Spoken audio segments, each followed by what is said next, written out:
lá, galera! Vamos tocar o barco, né? Finalmente sair do romantismo. Tá louco? Chega de falar de romantismo, né? Mas foi importante a gente ter falado bastante de romantismo. Ó, primeiro, eu estou em apresentação, então qualquer dúvida, abra o microfone e me pergunte, porque eu não consigo ler o chat mais enquanto estou apresentando, beleza? Tá? Então abre o microfone, me interrompe, não ficarei triste. É importante tirar dúvida de vocês ao decorrer da aula. Tá bom? Bom, então foi importante para a gente entender as duas grandes escolas, as duas grandes filosofias artísticas da época, que são o neoclassicismo e o romantismo, com características, apesar de muita semelhança visual, com características conceituais e filosóficas opostas, né? E então ficou claro para a gente dividir essa filosofia do que é clássico do que é não clássico, né? E aí dá para a gente entender a questão da importância de você ter dois movimentos artísticos opostos ocorrendo de maneira simultânea. Isso nunca tinha acontecido antes, em nenhum momento da história da arte. É a primeira vez que acontece, é o primeiro dos indícios de modernidade, né? A simultaneidade de ideias opostas. Bom, hoje vamos falar desse monte de coisa aí. Naturalismo, fotografia, realismo e japonismo. Você percebe que eu tenho usado muito mais o termo naturalismo do que o termo realismo, né? Apesar dos dois serem movimentos artísticos, o naturalismo ele faz parte do realismo, né? Então vamos ver o que é esse tal de naturalismo, etc. Vamos lá.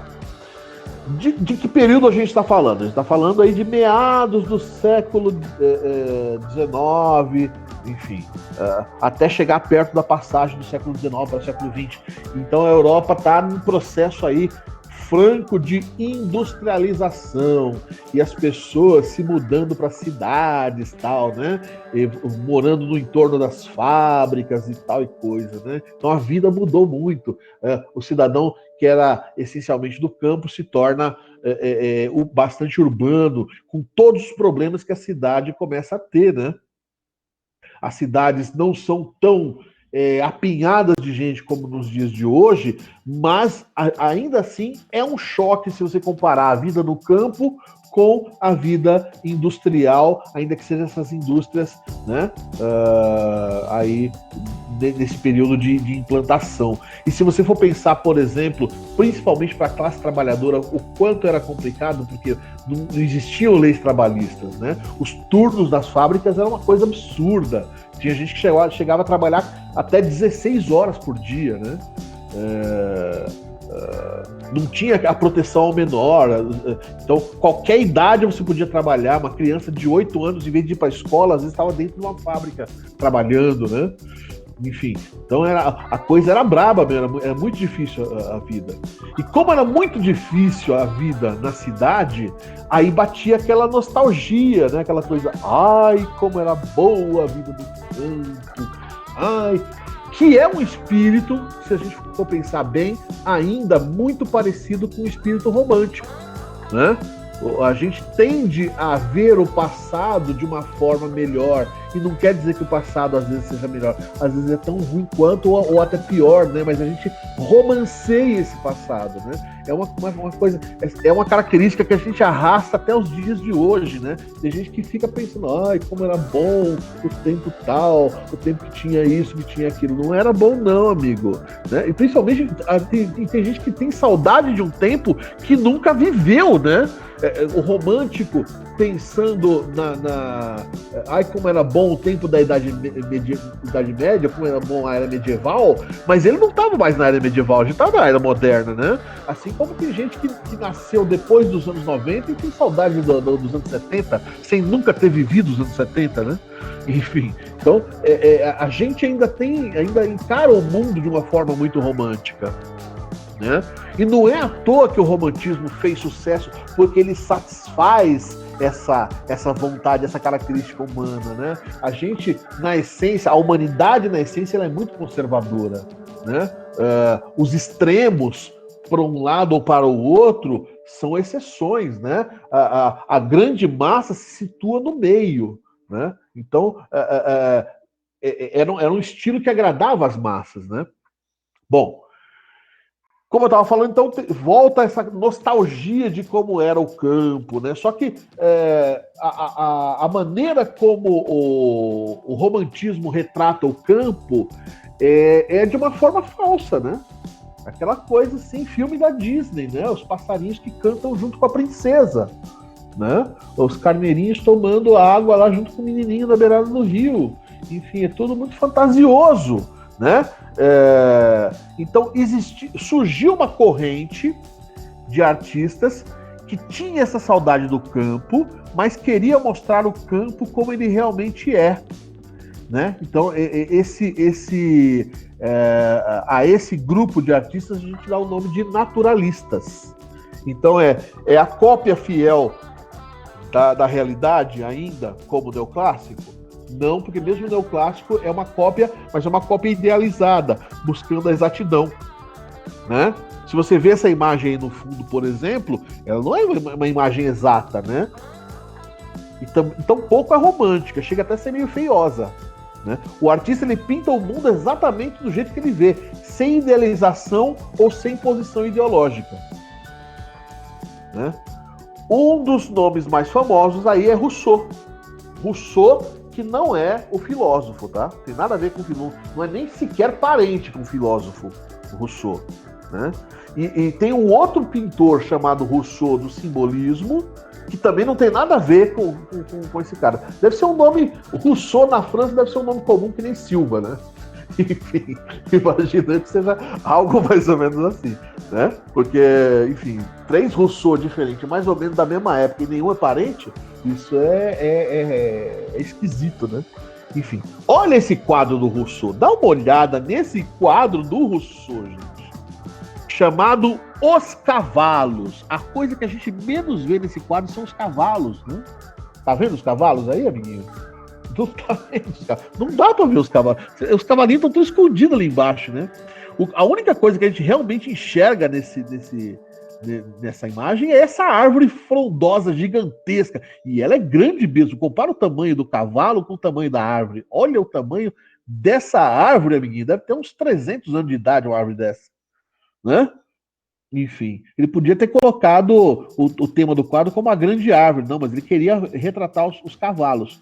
Só que só os cavalos na sombra talvez não desse a intenção de como é a paisagem em volta. Então, para mostrar a paisagem em volta, eu encaixo a árvore inteira lá dentro, mesmo o quadro ficando estranhão, esquisito, ó. E ainda é uma árvore contra a luz, né? Cheia de sombra, você não vê a cor certinho das folhas, não dá para saber se tem frutos, não dá para saber se tem passarinho pousado nos galhos, talvez até tenha, né? Mas como não é uma realidade idealizada ou uma realidade romanceada, né? É a realidade crua do jeito que a gente vê, então é o jeito que o cara abriu a janela da casa dele, olhou a árvore, viu os cavalos lá embaixo, é desse jeito aqui, né? Então é a coisa como ela realmente é. Muitas vezes não é bonita, né? O mais natural possível, às vezes não é bonito de se ver, né? Olha esse quadro que estranhão, né? Mas a natureza sempre é linda, né? É a diferença de você viajar para o mato e tirar foto com o seu celular e um fotógrafo profissional viajar junto com você e tirar foto do mesmo lugar, né? Você fotografou a mesma árvore na mesma hora, e aí você olha para sua foto, tá uma porcaria. Você olha para a fotografia do fotógrafo profissional, tá lindo. Fala, nossa, nem parece que é a mesma árvore que eu tirei foto, né? Porque tem jeitos e jeitos de você fazer a coisa, né? E você vê que os naturalistas, eles não se preocupavam muito com a coisa da composição ficar bonitinha, de centralizar, de equilibrar o espaço entre céu e chão, né? Aí tá um toceiro, um matão no meio de nada, né? Que não dá nem pra saber o que é o tema aí. O tema é a árvore? O tema é a vaquinha que tá passando lá no meio? Tem uma vaquinha, tá vendo? Você consegue ver a vaquinha ali? Tem uma vaquinha. Aliás, uma só não. Tem uma deitada e tem uma outra pastando ali, né? Enfim. Mas qual que é o tema desse quadro? Não sei, não dá pra saber, né? Não dá pra saber. É uma paisagem, com certeza, né? Mas e aí? Né? Então é meio feioso. Olha esse céu. Gente do céu. Gente do céu. Se me dessem esse quadro, eu ia agradecer a pessoa assim por educação. Nossa, muito obrigado por ter lembrado de mim. Mas eu ia esconder esse quadro aí. Olha que céu horrível, gente. Que coisa mais tenebrosa. Não dá nem. Você colocaria um quadro feio desse na parede da sua sala? Pelo amor de Deus, né? É muito feioso. Tanto que esses artistas, eles não eram bem vistos pelos artistas acadêmicos, né? Muitas obras deles eram rejeitadas em salões de arte, porque não agradava nem a exatidão dos neoclássicos, nem o romance todo dos românticos, né? Nem a imagem romanceada dos românticos. Enfim, então não agradava a ninguém mesmo, né? São quadros bem esquisitos, né? Não tem aquela beleza plástica que a gente viu, né? Você vê que eu mostrei para vocês o vídeo na última aula e tinha até cenas grotescas de terror, mas muito bem pintadas. Então você vê as belas artes mesmo trabalhando a questão do grotesco, né? Agora um quadro desse não dá nem para classificar como grotesco, porque a intenção que a pessoa teve ao pintar isso não é mostrar a natureza de uma forma feia, mas mostrar do jeito que ele estava vendo, né? Enfim, então esse é o naturalismo, né? E não só a natureza também, o cotidiano também era retratado, mas olha de que maneira, né? Qual é o tema? É a casa? Ele queria mostrar a barraquinha da feira ali no canto, né? Enfim, não dá para saber, não está focado, né? Bom, o nome mais famoso entre os naturalistas é o Corot. Apesar do nome Camille, é homem, tá? Camille Corot. Camille Corot. Camille Corot, ele tem uma característica que o diferencia dos demais naturalistas, por isso que ele é o mais famoso. Ele não fez necessariamente sucesso, porque ele também era mal visto pelos artistas acadêmicos, assim como todos os naturalistas, né? Eles julgavam ser uma pintura um pouco mais feia, né? Então Corot não escapou dessa crítica, mas o trabalho dele era peculiar. Em que sentido, professor? Você consegue perceber que todo o trabalho dele tem uns pontinhos brancos espalhados ali pela paisagem?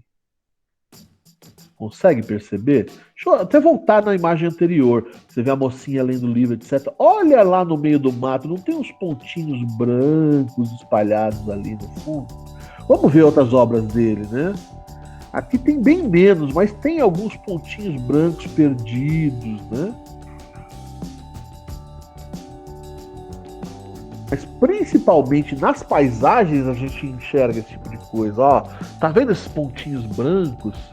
As pessoas chamavam a pintura dele para avacalhar com o trabalho dele de aquele pintor que faz os floquinhos de neve. Eles chamavam esses pontinhos brancos de floquinhos de neve, né? E não é, você vê que não é nenhuma cena de inverno, né? Mas por que de acho, professor, ele fazia esses pontinhos brancos? Esses pontinhos brancos são nada o que. Se você perceber, boa parte das pinturas retratam manhãs, né? E nas manhãs a vegetação ainda está coberta pelo orvalho da noite, né? Pela umidade da noite. Então são gotinhas de orvalho brilhando aos primeiros raios da manhã. Olha, você falar isso, gotinhas de orvalho brilhando aos primeiros raios da manhã, não soa romântico e bonitinho, né? Então na cabeça dele, ele falou assim, se eu pintar as gotinhas de orvalho, eu vou estar sendo poético, né? Eu vou estar sendo poético. Só que dá uma aparência estranha na pintura. Parece realmente floquinho de neve, né? Se ninguém te falar que esses brilhos são gotinhas de orvalho, você vai ficar meio perdido, né? Então, as pessoas falavam muito mal do trabalho dele por causa das gotinhas de orvalho, né? Muitos séculos depois que o trabalho dele passou a ser reconhecido, né? E se a gente olhar o trabalho do Corot, apesar das gotinhas de orvalho, ele tinha uma preocupação um pouco maior com a composição, né? Aqui, apesar de você estar vendo a paisagem, você vê claramente que ele quis mostrar as pessoas dançando na paisagem, né? Só que é de uma forma não romanceada, né? Beleza? Olha lá, olha os foquinhos de neve, né? Esse é Corô. Bom, nesse meio tempo surge a fotografia. A gente está falando do século XIX. Eu marquei uma data aí, 1820, mas não é exatamente 1820, né? É por volta disso.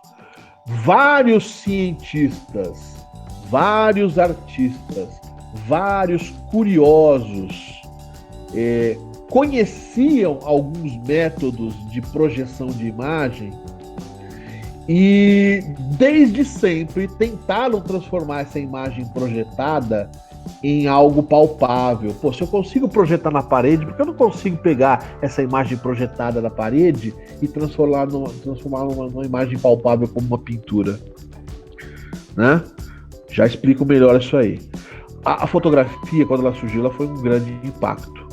Ela foi um grande impacto na sociedade. Porque além de mudar o jeito de se fazer imagens, pensa, antes da invenção da fotografia, se você quisesse ter um retrato da sua família, você tinha que encomendar a um desenhista ou a um pintor.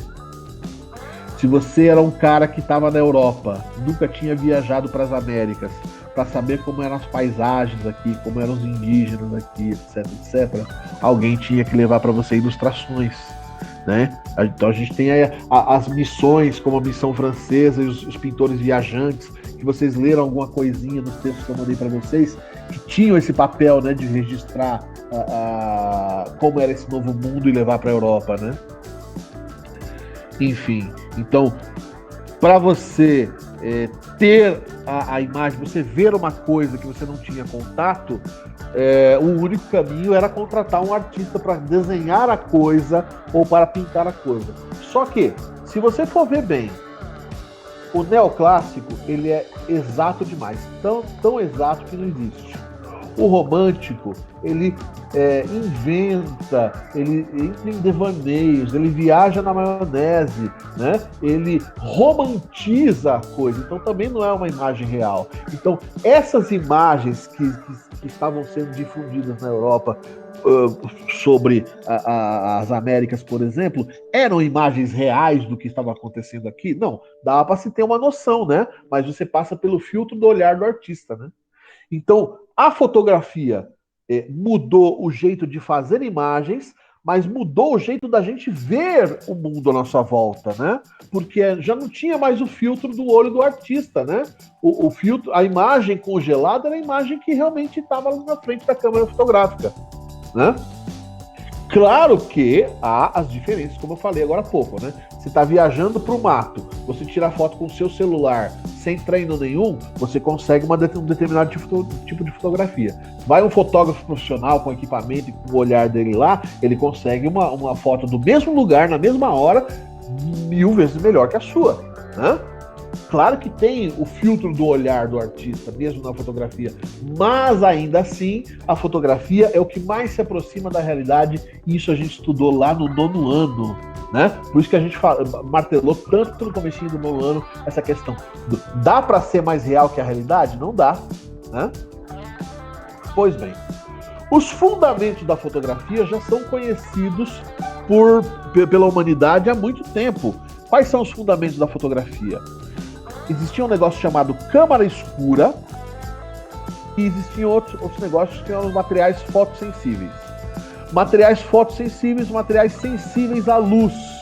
Alguns nitratos de prata escurecem ao contato com a luz. Por isso que se você tem anel de prata, ele vai escurecendo, depois tem que polir de vez em quando, né? Você tem algum objeto de prata em casa, ele vai mudando de cor. A prata oxida, né? Então você precisa tirar aquela camadinha de cima que oxidou, que escurece, para que a prata volte a ter o brilho, né? E aí as pessoas pensaram, se eu consigo projetar dentro de uma câmara escura uma imagem de luz, se eu colocar o material fotossensível em contato com essa luz, será que ele vai gravar essa imagem? Então essa foi a grande busca de vários cientistas e vários curiosos durante séculos e séculos e séculos, e ninguém tinha conseguido, até o século XIX, chegar num resultado interessante. Ó, o conceito da câmara escura... Perdão. O conceito da câmara escura é bem antigo. Dizem que remonta ao Egito Antigo, né?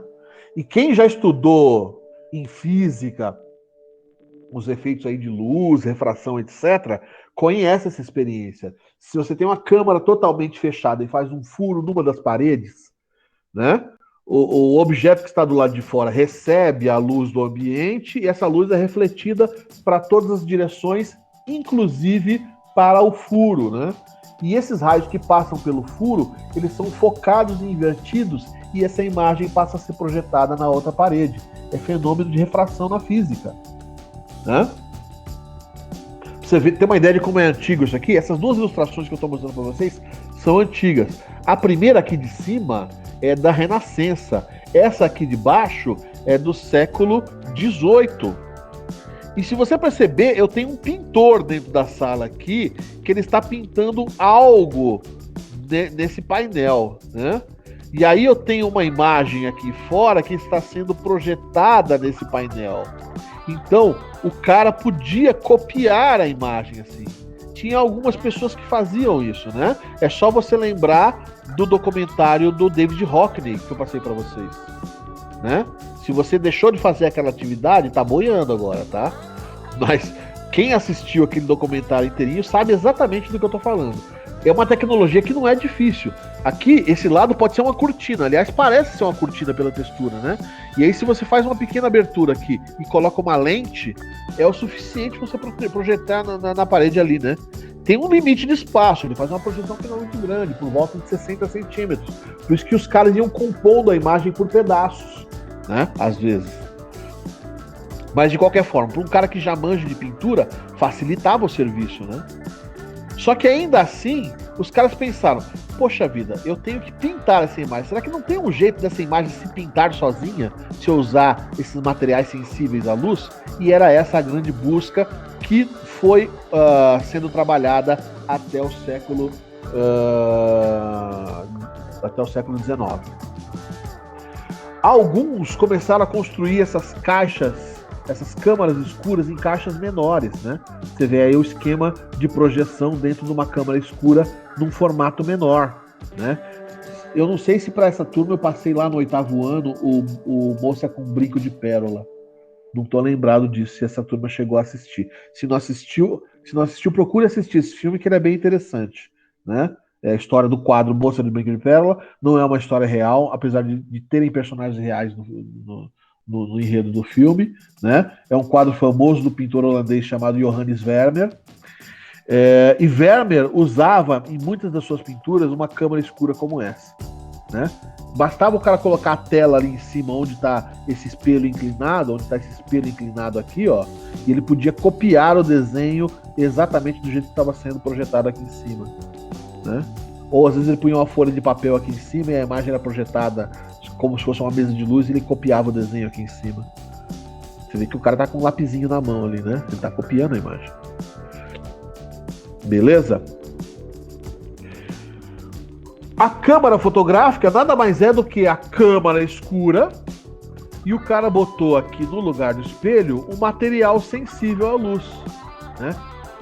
O que eles não conseguiam fazer? Eles não conseguiam bloquear a reação química. E essa era a grande dificuldade. Porque a reação química começava e depois no final acabava ficando tudo preto. Durante alguns segundos a imagem até aparecia ali, né? Mas a luz do ambiente continuava agindo sobre o nitrato de prata e no final das contas a imagem desaparecia.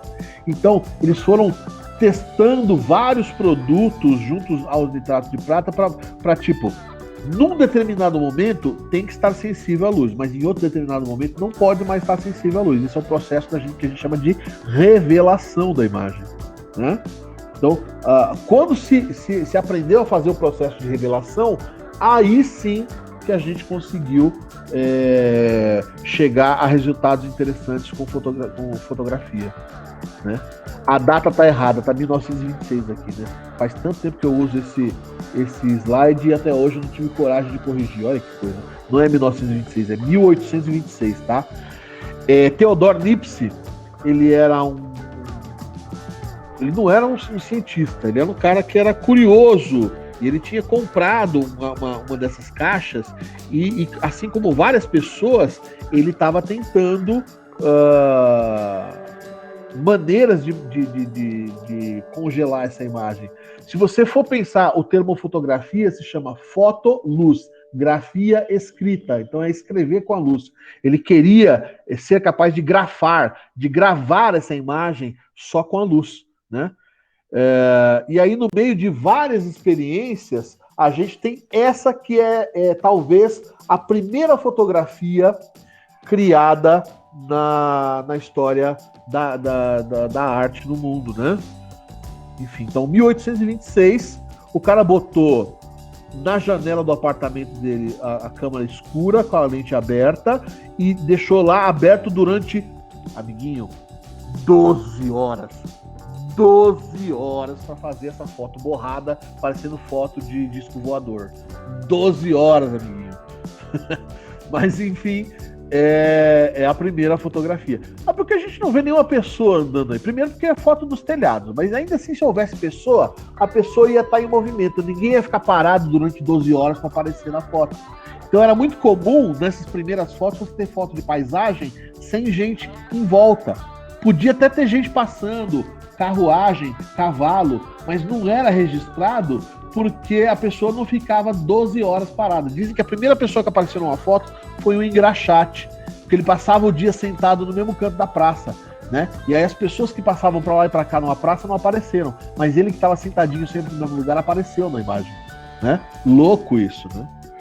Claro que a coisa foi se desenvolvendo ao ponto de se criarem retratos mesmo. A gente vê aí, então, esse tiozinho de bigode aí, chamado Daguerre, que foi um desses muito curiosos. Você vê que a invenção dele também é uma câmera escura, que ele adaptou uma tampinha ali atrás para colocar o material sensível à luz e conseguir fotografia. Daguerre, ele leva os créditos por muita coisa da fotografia, porque olha a qualidade visual da fotografia dele, né? Aliás, a fotografia, ele era um cara tão modesto que ele não chamou de câmera fotográfica, ele chamou de daguerreótipo tanto a câmera quanto a imagem projetada. Ele não chamava de fotografia, ele chamava de daguerreótipo, né? Então a câmera e a fotografia eram daguerreótipos, né? E era uma placa de metal que ele punha aqui, então não dava para ter cópia. Toda a fotografia era única. E aqui a gente vê uma selfie, talvez uma das primeiras selfies da história registradas fotograficamente. Ele criou um mecanismo automático, você vê que a mãozinha dele está escondida aqui, onde ele apertava o botão e disparava automaticamente a fotografia aqui dentro da daguerreótipo, e ele conseguiu fazer uma foto dele. Aí você deve estar pensando, poxa, Fábio, mas se demorava 12 horas para tirar foto, o cara ficou 12 horas parado na mesma posição? Não, amiguinho. A partir do momento da criação da fotografia em 1826, com o passar das décadas, a coisa foi ficando, a tecnologia foi se aperfeiçoando. Como era muita pessoa testando no mundo, cada pessoa conseguia um processo mais eficiente, copiava a ideia do outro e dava uma aprimorada, uma melhorada. Nessa época do Daguerre, as fotos já levavam alguns minutos, tipo meia hora a 20 minutos para serem produzidas, né? E se você comparar 12 horas com meia hora ou 20 minutos, 20 minutos é instantâneo. Só que ainda assim, o cara ficou parado durante meia hora para aparecer na foto? Pois é, amiguinho. Mas ele não se mexeu? Não, porque ele criou isso aqui. Ele criou um sistema de tipo um suporte para prender cabeça, prender as costas, então a pessoa ficava lá amarrada a um suporte que ficava escondido da pessoa, né? E aí, como ele estava cobrindo esse suporte todo lá atrás, ninguém via que dava pro cara dormir até tirando foto. E você percebe que ele tá com o olhinho meio fechado, por quê? Você consegue ficar sem piscar durante meia hora? Não, né? Então era muito comum se tirar foto e depois se retocar os olhos com pintura. Então, para não se precisar retocar, você ou fechava totalmente os olhos ou mantinha eles semicerrados, né? Que aí piscava, ficava borradinha a imagem do olho, mas ainda assim dava para perceber que era um olho, né? Ou você fazia isso, ou você tirava a foto logo deitada. A gente vê aqui essa moça fotografada como um dos temas prediletos da pintura aí do final do século XIX, começo do século XX. Pintura romântica, né? Que foca